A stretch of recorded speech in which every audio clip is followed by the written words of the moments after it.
Charge this up.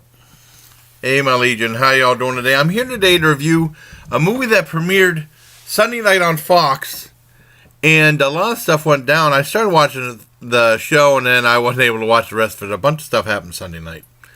And it's called Making History. It premiered on Fox at 8:30. It was in the time slot the Son of Zorn is usually in. And what this revolves around is this one guy that works at a college, and that doesn't really say what he does. I know the one professor came and started yelling at him, saying that, "Why don't you turn on the heat in our classroom, or I'm going to get you fired." I don't know if he's a janitor or fixing guy or maintenance guy or something like that. He said, "I'm getting ready to leave at 3:00," and he says, "It's not 5 o'clock or 3. It's not 5 o'clock. 3 o'clock. You set the clock ahead 2 hours so you can leave early." And no, I didn't. Yes, I did. And the first 3 minutes are really funny, and then you see him go to this one spot, and he brings out this giant duffel bag. And he goes in there and he hits a button. He hits a button, and all of a sudden, he's in like 200 years in the past. During the American Revolution. Well, I mean, I don't know the exact date. Around 200 years in the past, or more than that, I should say. And he's talking to his girlfriend, and he finds out that the British sneak up on him. And he said, "Where's Paul Revere at? Didn't he warn everybody about the British coming?" And she said, "No, he didn't at all." And, the British soldiers were snuck up on him. And he said, "Oh, no, I think I screwed up. I got to go back." And he goes back to get his friend, and he said, "I need some experience on history and colonial England and all this other stuff." And he said, "What are you talking about?" And he showed him like a precious artifact from back then. And then the guy was very interested. So he goes there to his place, and he says, "I want to show you this thing." And he says, "Well, it's a giant duffel bag." And he said, "No, it's a time machine." I thought, "Well, you're kidding." And he says, "a time machine," and then he said, "Well, let me prove you this. Check out this precious letter." And he was tearing it up and stuff like that. And he said, "What are you doing? That's priceless." And he says, "I can get more of this stuff. And he showed 2 other things, and he destroyed them.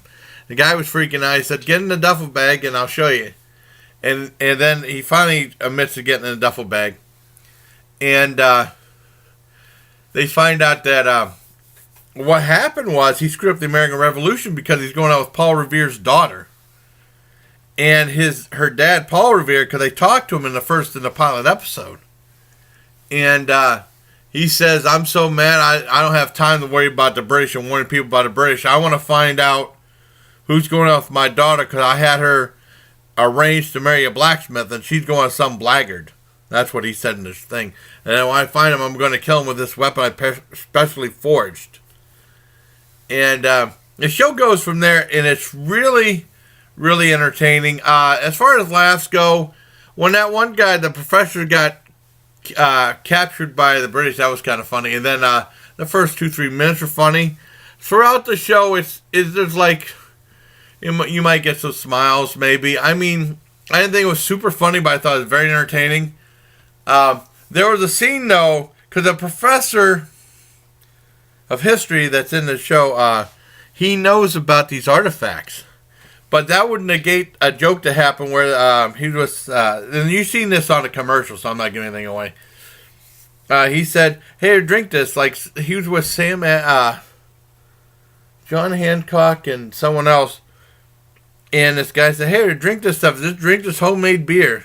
And the professor drank, and the other guy was like this.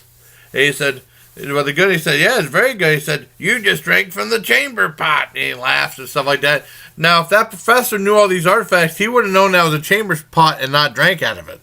Because that's where chamber pot's like a bedpan or something like that. Everybody went pee in it. He was drinking pee. And it's a very entertaining show. I really like it. It's from the same people who did Son of Zorn and Last Man on Earth. Now, I will say Last Man on Earth, I think that show kind of, I don't know. It's not, I think it kind of jumped the shark, I guess. I don't know exactly when, but it's not as good as it was. It's still watchable, but I don't think it's as good as it was, so. Son of Zorn is very good. But I mean, they're trying to do something different for TV comedy instead of, oh,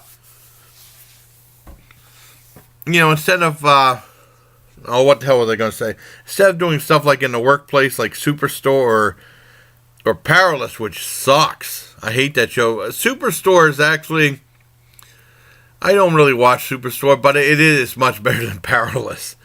But I mean, NBC was like, they had success with The Office, and then of course they tried to do more stuff in the workplace. So you got stuff like Parks and Rec, which is a big success, and then you got stuff like Superstore, which is supposed to be like Walmart, and then the other one, and then like ABC is doing like